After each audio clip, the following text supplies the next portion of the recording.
So, I just got done crying. I'm probably gonna start crying again, but, there's a singer, his name is Granger Smith, and he just lost a kid, a couple months ago. His name is River. And so, I don't know why, but today I just started watching, his videos, because there's a new song that I haven't seen of his, and it's called, Heaven Bound Balloons. And I started thinking, maybe, like, is that his son's, like, contribute video? Like, is that his, like, son's song that he made for him? And it's more of a song for anybody who's passed, and so I thought it was really, really helpful, I guess, in a way. And so I just started listening to it. You can hear my dog outside my door, but, and I started watching his videos, and he made a video as soon as his son was passed. Kind of explaining the situation, and it was a long video, and even though he didn't want to make it, he still made it just so his fans would know what was happening. And so I'm sitting here bawling my eyes out because I have an app for my pregnancy, so I could see how far along I was and how he was growing and all that kind of stuff. And so the app informed me that today I would have been 39 weeks pregnant. And so that's why I'm kind of emotional right now. It's because I would have only had a week left. Myles' due date was October 24th. And so I started watching his videos, and he's been posting, or he did post a lot about his son.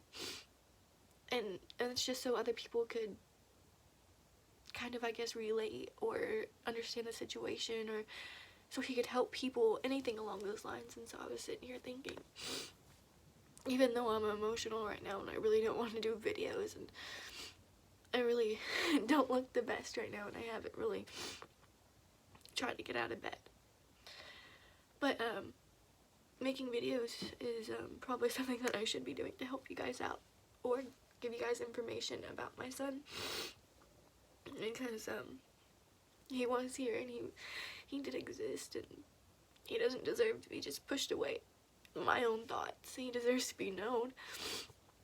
And I don't have any pictures to show you right now, but on my Instagram, Yee Mama, which I always put in the description, I posted some pictures of him, and they have hearts over his face. I don't really want to show his face right now, but I probably will end up showing his face. But I got a box from the hospital, and I don't even know what this video is all about. It was just me talking about my son. And so I figured that I would show you guys his box. So this is some things that the hospital gave me, which I hung up a little plaque that says his name. And I think his birthday, which was September 27th. And I got this bear from my boyfriend. He dropped it off at the hospital just so I could have something. And so I have that box, or that bear. And so the hospital gave my baby a bear, and we took pictures together.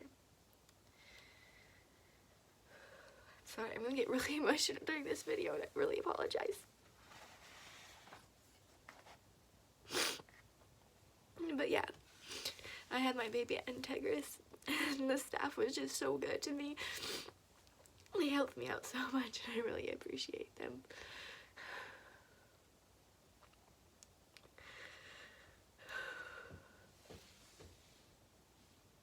My dog can hear me crying. She really wants in here. But the box was donated from a couple of older ladies for people like me who had miscarriages or stillborns or anything along those lines. And so I got this, and it's full of feathers, and it has his footprints on it. But I need to spray it so the footprints don't come off, because they will come off. And then on this side it says his name and his birthday.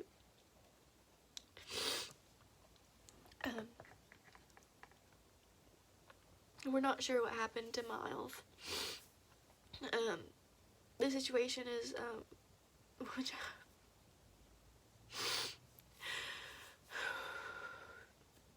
I feel like I'm a bad mom because I didn't see the signs. But I wasn't feeling him move for 10 or more days. And the reason why I didn't think anything of it was, one, because I went to my doctor's appointment the 17th, and I told my doctor I wasn't feeling him move, and she got a heartbeat. She said everything was fine, other than some things I needed to pee in a jug for 24 hours and turn it in and get my blood drawn. But she said that he had a heartbeat and he was okay. So I didn't think anything of it. I thought he was just getting bigger and he couldn't move as much, because I would feel him, which I know now that he was just floating, but I would feel him move from one side of my stomach to the other, so I didn't think anything of it. And I told my mom. I went to her room the 26th of September, and I told her, I said, Mom, I haven't felt him actually kick, because I have videos of him kicking my stomach, and I figured by this point I would see his footprint, like, shoving through my belly. And I told her this, and she laid me down and grabbed my belly and tried to get him to move, and we drank cold water, and I sat there for an hour trying to get him to move, and he wouldn't move. So we went to Integra's emergency room, and I already went to Integra's about a month before this, and you know, they put the belly thing on you to get his heartbeat and all that kind of stuff, and she gets that same device and she puts it on my belly, and she sat there for a minute. And Integris already took, last time whenever I went there, they took a minute to get his heartbeat, so I wasn't worried. But my mom starts crying because she can't get the heartbeat. And my mom walks out of the room, and the nurse walks out of the room, and I called my dad, bawling my eyes out, and I told him, and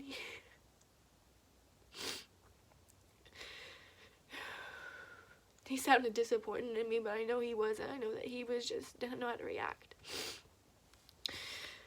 And so I just sat there crying to my dad, and he couldn't understand me, so my mom ended up calling him and telling him what happened. And I'm still sitting in this room, and they bring in an actual thing to get his heartbeat. They run around, and the nurse, her name is Christy, she tells me that she's sorry, and she said it's not confirmed yet, but she's gonna go get an ultrasound tech and get an ultrasound of him. And then about 30 minutes later, the ultrasound tech comes in. She gets her ultrasound out. She's setting it up because it wasn't plugged in yet. And I'm just sitting there trying to calm down. My mom's bawling her eyes out because she already knows. And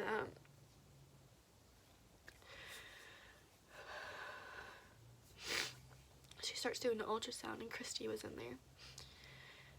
And they turn the ultrasound away from me, and they show my mom, and my mom just walks out of the room, and she's hysterical.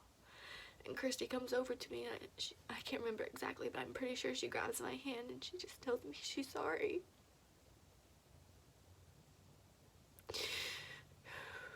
I don't even remember if I cried. I think I just looked away, because in my head I was like, this can't be real, because if it is, I went 10 days without my baby.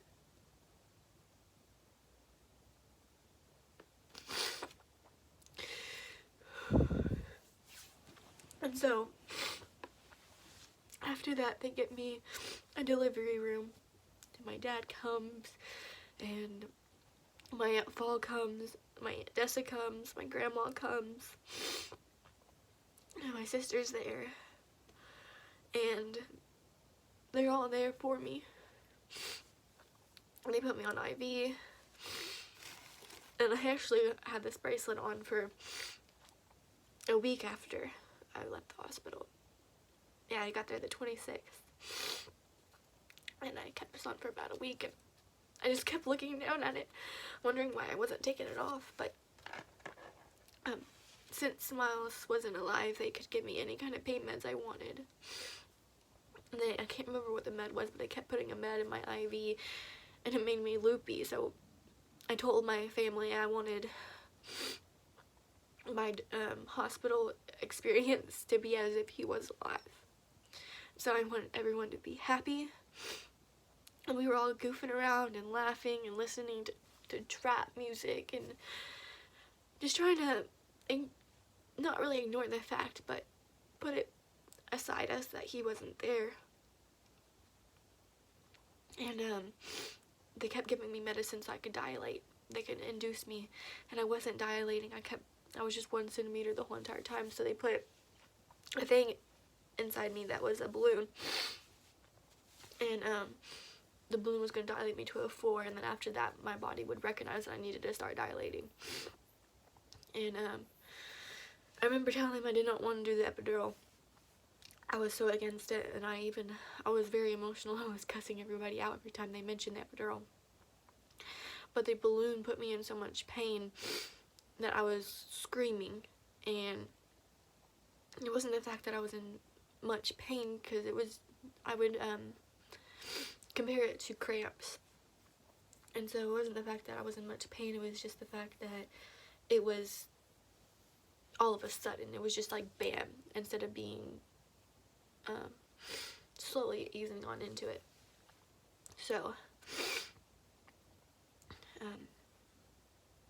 yeah, so it was that. And I remember my mom's friend, Tonda, she was telling me, just get the epidural, it'll stop all the pain. And I was cussing her out, and I told her, pretend the epidural doesn't exist. That word doesn't exist, epidural doesn't exist, just forget about it. And 2 seconds later, my dad's like, just get the epidural so you don't feel any pain. I said, okay. And so I guess there's a special person who does the epidural, and he comes in and he says, because I'm hyperventilating, I can't breathe, I can't even speak a whole sentence. And so he says that he's going to give me something in my IV, and he gave me 2 doses of it. And he said she won't remember getting that epidural. And so I don't really remember much from this, because I was on pain meds already, in that one drug in my IV that made me loopy. And so I remember leaning my head on this girl's chest. Like, I remember boobs in my face. And my mom said I was holding her hand. I don't even remember holding my mom's hand, but my mom said that the epidural guy was talking to me, and I was squeezing her hand so tight, and next thing you know, I just let go, and my mom was like, is she dead? And I don't remember any of this. I don't remember getting the epidural.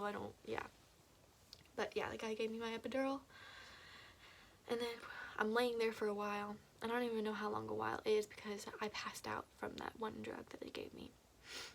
And so I'm laying there for a while, and I can't remember exactly what happened, but I just remember telling Christy, I'm like, hey Christy, I feel like I'm pushing and I can't stop. And she's like, oh, that shouldn't be happening, like, you're good, like, because we were going to check my dilation at midnight, and it was only like 10:30. And I'm like, no, I like, can you just check? My mom was like, yeah, just check her, make sure she's good, because she's probably just loopy and stuff. And she checks me, and she says, something along the lines of honey or babe or baby or something like that, you're ready. And I remember just looking at my dad and holding him, because he was going to leave. He didn't want to be in the room for emotional reasons, not because he doesn't love me. But I remember holding my dad's hand and just sitting there and being able to start crying. Not like I am right now, but I'm just sitting there, and I'm just like, no red in my face, just pale, and my tears start just dripping down, and I'm not hyperventilating or anything. I'm just laying there. I'm like, oh my god, I'm about to give birth to my son who's not alive. And so I give birth, and I end up watching a video that my mom's friend Tonda took, and when I told her that I thought I was pushing, he was already like head out, like crowning. So yeah, good thing I told my doctor that, because I would have just laid there and had a baby and not even known. But yeah, there's that. There was another part of the story I wanted to say. I can't remember, but I just, like, the staff there was Christy, Heather, and then my doctor, Shepherd. Dr. Shepherd was my doctor, and she was young, but they all helped me out so much, and it was an easy birth. I don't think she said I ripped at all, or if I did, it was just little. they gave me Percocet at one point. I was like, I never had Percocet. I don't remember taking, like, I remember taking it, but I don't remember if it did anything to me because I was on so many other drugs. And I just kept asking for more and more drugs. I remember at one point when I was ready to go to the bathroom because I was like, I haven't used the bathroom in a long time. Like, I probably should try. Heather came in and she was helping me. And one of my legs, I think it was my left leg, was still numb from the epidural. Like, I could not move it at all. It was just dead. And so she puts me on this little thing. It was pretty funny to me. But she was in there. We were all joking around, and my dad was asleep because he didn't get any sleep. Because before they told me I was ready, my dad was trying to sleep because I kept telling him, hey, go to sleep before he gets here just so you're well rested. So my dad's finally trying to go to sleep, and Heather's like, oh yeah, you're dilated. And so I'm like, Dad, wake up, it's time. And he's sitting there like, dang, I just tried to go to sleep and now I can't go to sleep. So my the birth was all just bam, bam, bam. And it was, like I said, easy birth. And Degra's really, like, the staff that I had really helped me out. But my Aunt Cassie, which she couldn't be there, I can't, like, she has a busy life, so I understood why, but she got me this outfit for him at my baby shower. And it's new to the crew.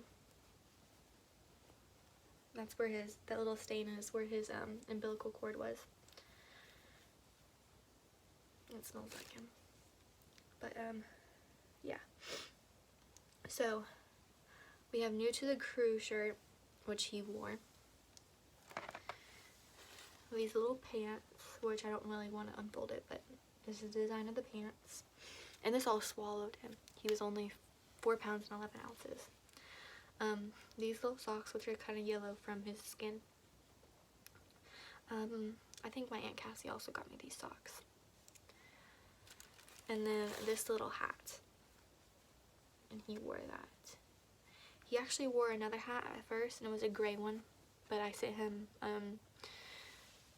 off with that and gray sweatpants and a white onesie so he could have clothes so he can go get the autopsy and stuff like that.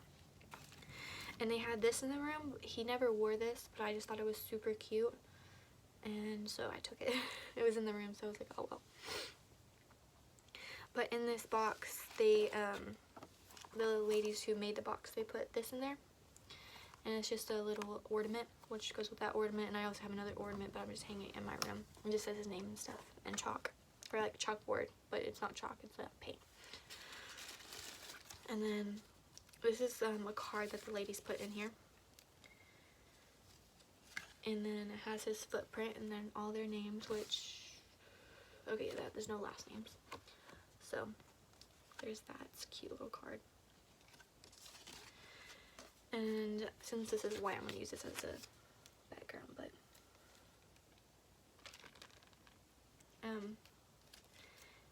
I was always bald as a baby, and the baby's father was also bald, and so I assumed that my baby was going to be super bald, but I had really bad heartburn. I was like, my mom had bad heartburn, but he actually had a full head of hair.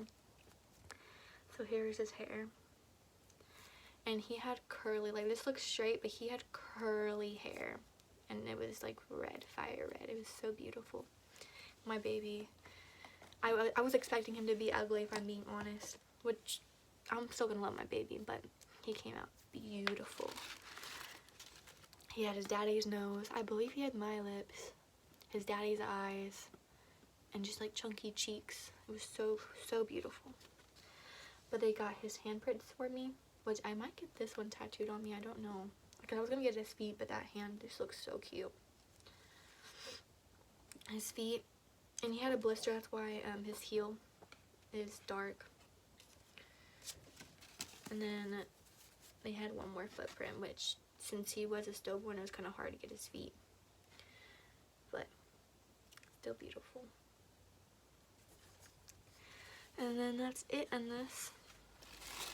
But yeah, the staff was just amazing. I cannot say that enough. It does make me upset though, because my doctor, I told my original OB, which I'm not going to say her name, but I told my original OB that I was having problems of healing him, and she didn't completely ignore it, but I don't know what happened to my baby is what I'm trying to say. There's no explanation up to why he passed, We've had autopsy now. Or we had one. I don't know. My dad's kind of the one who gets the phone calls and stuff, but yeah, we have had an autopsy. He's currently getting cremated, so I can put him in a necklace and keep him with me forever. But there's some issues with him getting cremated, so I haven't got him back yet. But that's my pregnancy and birth story. Or not pregnancy, but my whole Myles story of being born. Next week's probably going to be really hard because that's the 24th and that's my due date. So I can only imagine what next week's is going to be.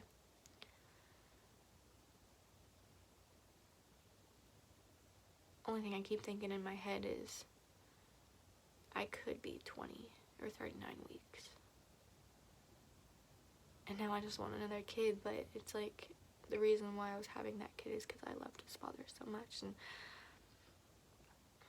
I don't even want to look at other kids. I have a little baby cousin right now, and I can't even go to my aunt's house because I don't want to be around a baby or a child right now, if that makes any sense. I know it probably sounds really bad and selfish, but that's how I am right now. Like, I haven't been able to shower. My hair is just in a bun all the time. My armpits smell really bad. When my baby's father passed away, I had depression. I wouldn't say near as bad, nowhere near as bad. I would cry. I cried a lot more than I am now, but I'm crying more intensely when I cry with my baby. I also have his blanket right here that he was wrapped in, but I'm just, it's not real yet. Same for my baby's father. His passing was never real to me, and it still isn't real. Like, I don't know, it just, the hardest part about giving birth to my son, because when they said he was here, like he was out, I just laid my head back, and I just laid there. I didn't cry. I didn't ask for him. I was gonna do skin to skin. We already made that clear, but I didn't ask for him. I didn't ask for hair color. I didn't say anything. I just laid my head back and just laid there and waited for him to be put on my chest. I didn't talk. I didn't speak. It was just like, I'm supposed to lay there and I'm supposed to hear him screaming. And it's supposed to be the most beautiful sound in the world, and I didn't get to hear him cry. And it just sucks because my cousin just gave birth a month ago, or maybe 2 months ago now. And my new best friend is about to give birth the day before my birthday. And they both have little boys, and my cousin's little boy is beautiful. And they were supposed to grow up together and share clothes and be like me and my cousin. But in my head, I have to believe that Wyatt, the baby's father, wanted my son up there with him. Because how is his son gonna be down here without a father, you know? A little boy needs his father.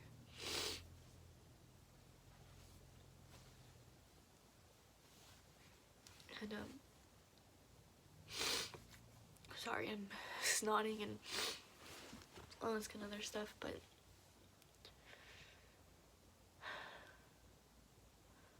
I just don't know how people do this. Granger Smith, he knew his son for I don't even know how many years. And to me, people don't realize how lucky they are to have their baby. I never thought this would happen to me. My mom told me in the beginning of the pregnancy, you know, don't buy anything because, you know, we don't want to lose him and you'd be sad. And then second trimester got here and we started buying things, and all I thought was, okay, I'm good. I'm in the clear. This is perfect. I'm gonna have my son. Third trimester got here and I'm like, okay, almost there. This is happening. This is really happening. And right where I'm sitting was his bed. this is really happening. I'm having a son, and I'm never gonna be alone, and I'm forever gonna have someone to take care of and love, and I'm gonna have a part of his father forever. That didn't happen. When my son first opened his eyes, he saw God or his dad. And I know that Wyatt and him are probably right here, right now. But it just hurts, you know?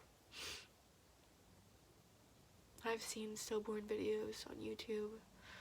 I've watched them before losing my son, and I always thought, you know, it's not too hard. You didn't know him.